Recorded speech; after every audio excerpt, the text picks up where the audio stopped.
Alright, we've laid the foundation in the past videos, so this one's really how to get really good and advance really far. This is a little bit more of a tips video to understand how the fundamentals of the game can work for you, not against you. So that's where we're at for this video.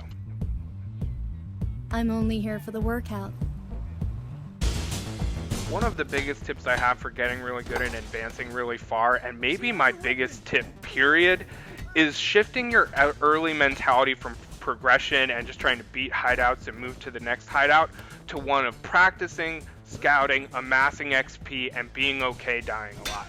Now, I don't love giving a combat and survival guide that tells you to die a lot, but it's just the way this game is developed. You are going to die a lot, and if your early mentality is just to practice certain moves you get, and as you get new moves, practicing them and scouting. This is the biggest thing, scouting enemies and how they move and how you can get an upper hand.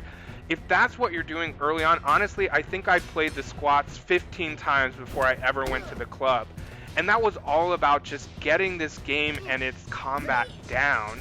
Dying a lot, sure, but even in that learning phase, I got a ton of XP to unlock more skills in the skill tree, which was huge. So yeah, the point is to practice those skill moves, practice your defense, and I have videos up to wazoo about attacking and defense, so check those out. But if you go in with the mentality of, hey, early on this is all about practice, and once I feel like I have the game down, then I'm going to really worry about progression and beating it. So one of the things I really love and that I hope people leave this video thinking more about is how this game is so much about learning the fighter's different moves. So one of the biggest tips for getting really good and advancing really far is just spending a lot of time, particularly with bosses, knowing you're going to die, but scouting their moves. When's the best time to do that avoid that's going to open up that window for you to punish them? So again, early on, just scout, get timings, find the best opportunities and moves to punish. Part of learning, of course, is to scout moves in guard and to scout moves trying to get perfect parries, or what they call deflecting. But all of that being said, as you're doing that, you also want to experiment with counter moves, with what moves seem to be the best for knocking enemies down and then doing beatdowns. So it's about scouting, and it's also about experimenting with moves that are going to work to do the most damage. And as you do this, as you play the squats in the club many times, you're going to find that you're getting a lot better at the game, you're not dying as much, and you're amassing a ton of XP on the way. And that leads to mastery, right? You're going to have all of your moves, you're going to understand timing, you're not going to freak out during combat, and all of that will just help you advance really far and get really good.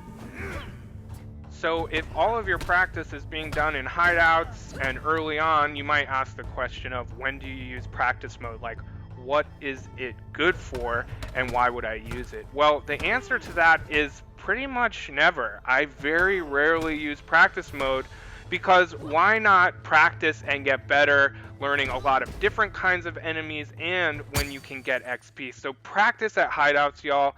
Get used to just dying and being okay dying while you're doing a lot of learning. Now there are some things that can help in practice mode, and that is early on to get deflect and avoiding timing, because doing this early on will just make it a little easier for you to move through the hideout. So get that deflection, which is like a perfect parry, and avoid timing really well. And also when you're first learning a move or weapon, maybe spend like 2 minutes here just getting the move down before you then practice more in a hideout. This is a survival game, and thus the game is not very generous with opportunities to regain health. So let's talk about the different ways you can regain health and live longer.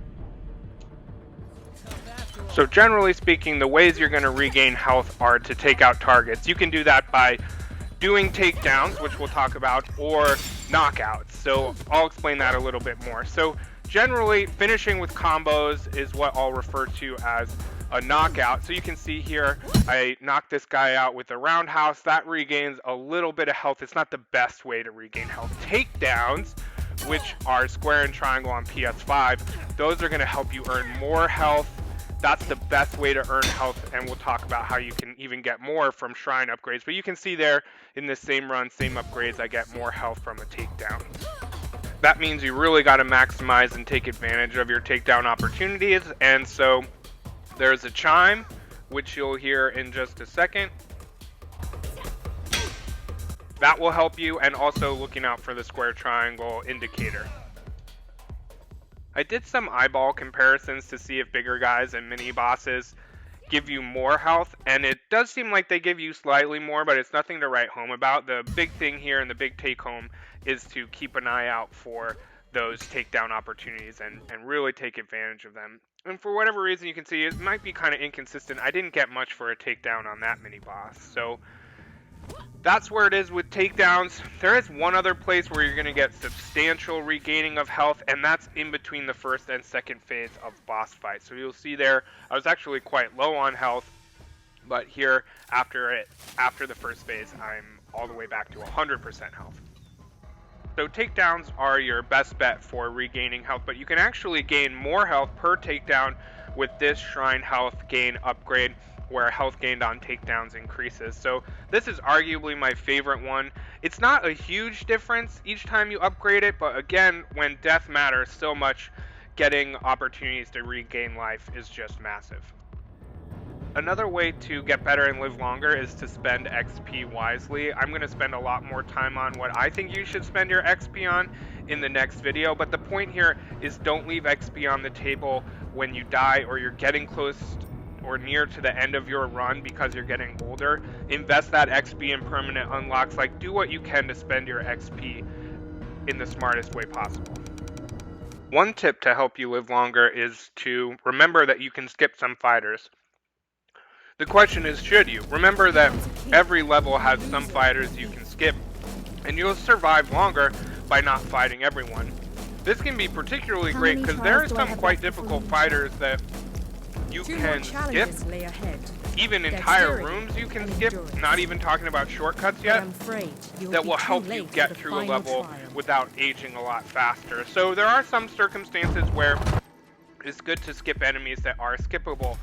But that being said, a little XP never hurt anyone. So I would say it kind of depends on what your situation is.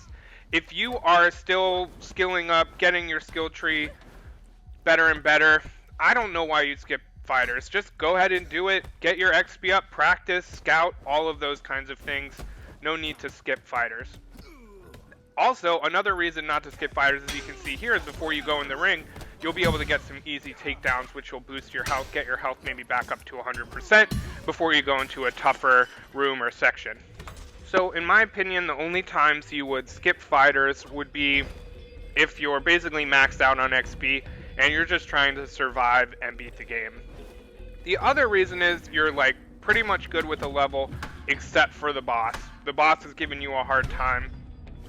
I would say at that point, you have a lot more scouting to do probably on the next hideout, so why not just skip away, maybe even do some shortcuts to get to the boss so you can scout them out and be able to defeat them without fully dying, and then that way you're just going to have better runs because bosses aren't going to stop you dead in your tracks.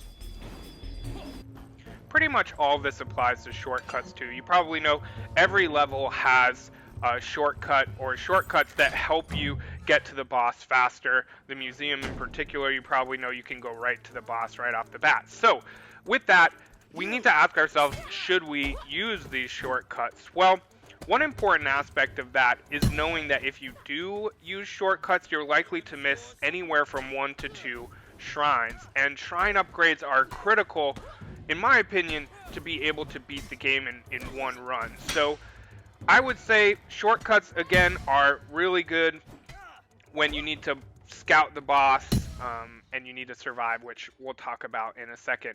But again, you need to ask yourself, is XP and practicing and scouting the mentality in the place I'm at right now, because I'm still pretty new to the game? In that case, I just don't shortcut. Just go through the motions every time. You're going to get more XP and get way more practice than rehearse.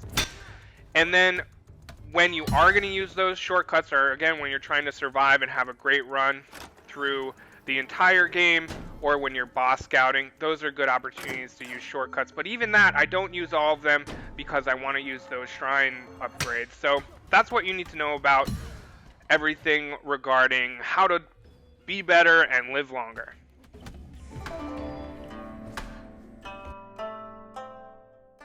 And just remember, as soon as I start making a single dime from my YouTube videos, 50% of what I make will go to a charity that we choose as a subscriber community. So all the more reason to spread the word, like, and subscribe.